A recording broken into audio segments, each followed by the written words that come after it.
The Palestine Solidarity Campaign and numerous other organizations observed a silent march along the Sea Point promenade in Cape Town this afternoon. This is to highlight the perilous work journalists continue to do in Gaza.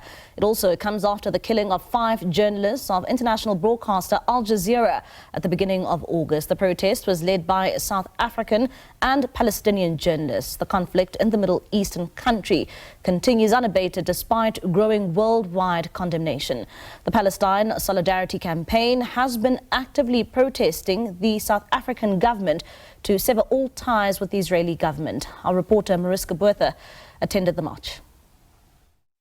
We're coming to you from the promenade in Point, which is one of those areas that you come to on a beautiful sunny day like today for a stroll or a jog.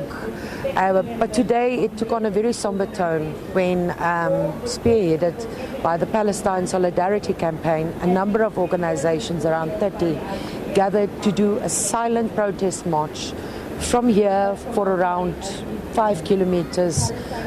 They marched in silence.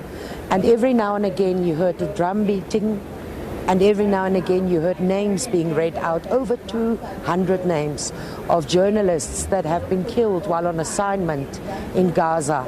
Now, they're busy wrapping up the day's proceedings here, but we heard from a number of speakers, including Aziz Yunus, who's an Al-Jazeerah journalist, and he read out the last will and testament of Anas Jamal al-Sharif, who was killed at the beginning of August while on assignment in Gaza.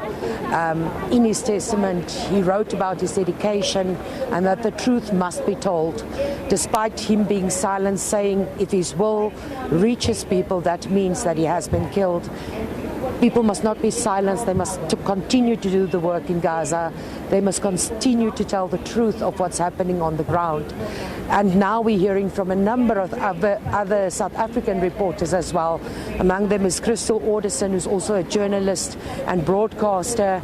Another person is Jimmy Matthews, who's a photographer and journalist, who read a statement on behalf of veteran journalists, which was signed by, among others, Matata Tsedu, Zubaida Jaffer and Amina Frenze, all saying that this blockage of journalists doing their work on the ground in Gaza must end.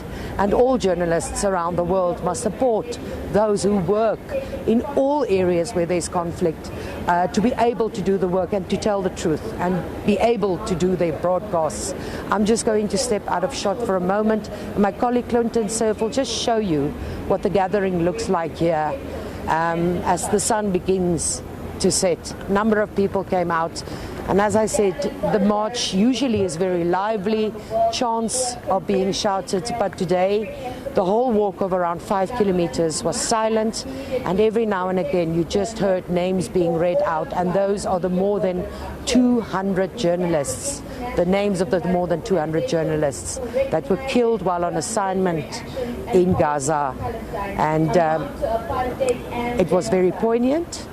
And the message is clear: allow journalists, allow the media to do their work without being blocked, without being interrupted, without being silenced.